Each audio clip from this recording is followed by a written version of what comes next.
फांसी दो, फांसी दो, फांसी दो,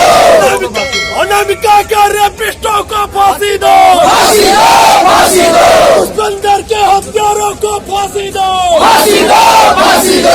जितेंद्र यादव नोएडा के हत्यारों को फांसी दो, फांसी दो, फांसी दो, 9 की बेटियों को न्याय दिलाओ, न्याय दिलाओ, न्याय दिलाओ, रेपिस्टों को फांसी दो, फांसी दो, फांसी दो, इंडिया के रेपिस्टों को फांसी दो, फांसी दो, फांसी दो, इंडिया के रेपिस्टों को फांसी दो, फांसी दो, फांसी दो, मोदी तेरी तानाशाही नहीं चलेगी, नहीं चलेगी, मोदी तेरी गुंडागर्दी नहीं चलेगी, नहीं चलेगी, योगी तेरी तानाशाही नहीं चलेगी, नहीं चलेगी, भगवागिरी नहीं चलेगी, नहीं चलेगी, नहीं चलेगी, मोदी सरकार होश में आओ, होश में आओ, होश में आओ, मोदी सरकार होश में आओ, होश में आओ, होश में आओ, रेपिस्टों को फांसी दो, फांसी दो, फांसी दो, रेपिस्टों को फांसी दो, फांसी दो, फांसी दो, मोदी सरकार होश में आओ, होश में आओ, होश में आओ, योगी तेरी सरकार को फांसी दो, फांसी दो, फांसी दो, सरकार को फांसी दो, फांसी दो, फांसी दो, फांसी दो, फांसी दो, फांसी दो, फांसी दो, पुष्पेंद्र यादव के हत्यारों को फांसी दो, फांसी दो, फांसी दो, पुष्पेंद्र के दोषियों को फांसी दो, फांसी दो, फांसी दो, दुष्कर्म की बेटी के दोषियों को फांसी दो, फांसी दो, फांसी दो, उन्नाव की बेटी के दोषियों को फांसी दो, फांसी दो, फांसी दो, इकबाल मौर्य की हत्या के दोषियों को फांसी दो, फांसी दो, फांसी दो, पिंटू पासवान की हत्या के दोषियों को फांसी दो, फांसी दो, फांसी दो, सभी देश के बलात्कारी सांसदों को फांसी दो, फांसी दो, फांसी दो, राम रहीम बाबा को फांसी दो, फांसी दो, फांसी दो, कुलदीप सिंह सिंघल को फांसी दो, फांसी दो, फांसी दो, आसाराम को फांसी दो, फांसी दो, फांसी दो,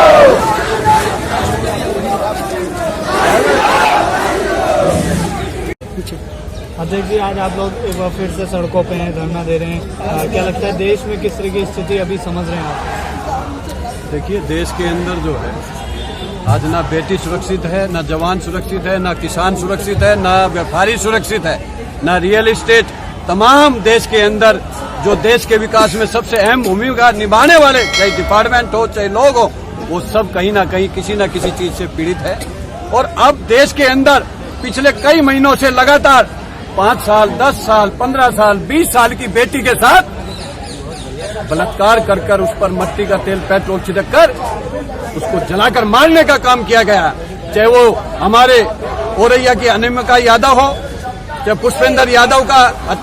फर्जी एनकाउंटर हत्या हो, चाहे वो उन्नाव की बेटी का हो, चाहे बक्सर की बेटी का हो, तमाम देश के अंदर आपने हैदराबाद के अंदर भी देखा होगा प्रियंका रेड्डी का जो मामला हुआ, वो 26 साल की डॉक्टर के साथ पहले रेप किया और फिर मिट्टी का तेल और पेट्रोल छिड़क कर उसको मारने का काम किया। और जब सरकार के खिलाफ जब रोड पर उतरकर चाहे तेलंगाना की जनता हो,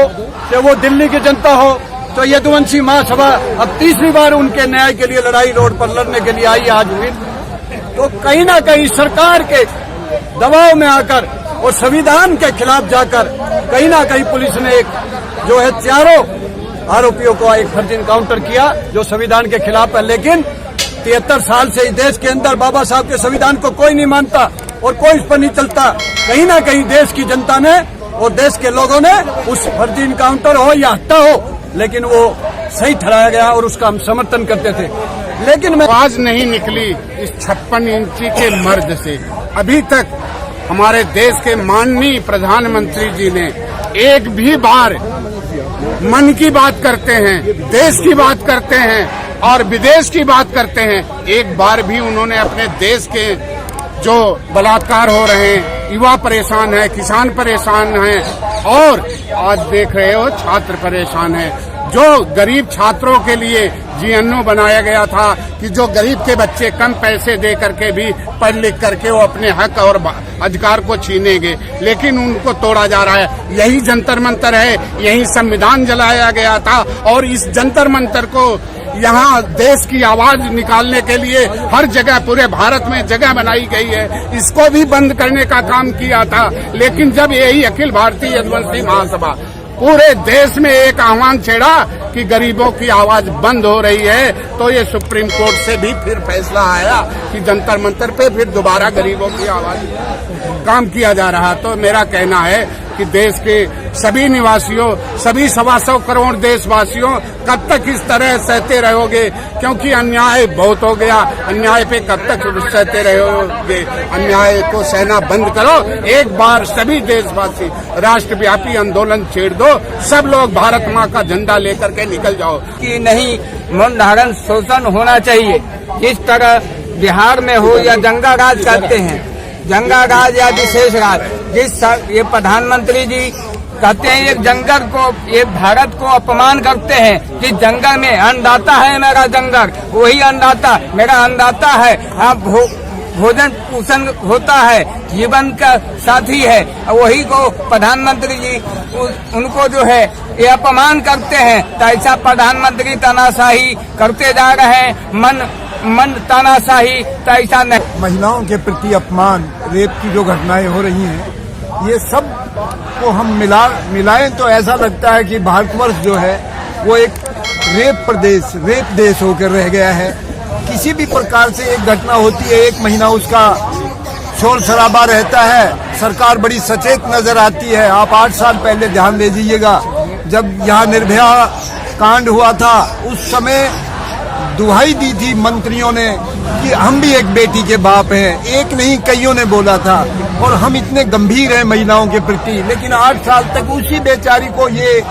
न्याय नहीं दिला पाए। और उसके बाद कितनी ही निर्भया ऐसी आई है जो अपनी जान गंवा बैठी, अपनी इज्जत गंवा बैठी, समाज से तिरस्कार हुआ उसके परिवार का, लेकिन सरकार नहीं चेती। लेकिन लगातार टलने की भी उम्मीद दिख रही है, तो क्या आप लोग मांग करते हैं कि 16 को होनी चाहिए, या जो टलने की वो टलना चाहिए? सरकार को क्या करेगा? देखिए, मैं तो सरकार को बोलना चाहता हूँ और आंख भी खोलना चाहता हूँ उनका, जो आप 16 दिसंबर का इंतजार मत करो, उससे पहले उसको फांसी पे लटकवा दो, क्योंकि आप सत्ता में बैठे हो, आपके पास पूरा पावर है। पहले आप कहते थे जो हमारा फुल बहुमत आएगा तो आपका मैं हर काम करूंगा, जनता से कहते थे, और हमेशा आपका नारा रहता था बेटी बचाओ बेटी पढ़ाओ। लेकिन बेटी के साथ बलात्कार हो रहा है, अन्याय हो रहा है, अब आपकी आंखें बंद हो रहा है। आप इस नारा के साथ आए तो उस नारा को याद करो। महासभा आज जो सड़कों पे क्या मकसद है, न्याय दिलाने के लिए किस तरीके की लड़ाई? देखो, अखिल भारतीय यदुवंशी महासभा का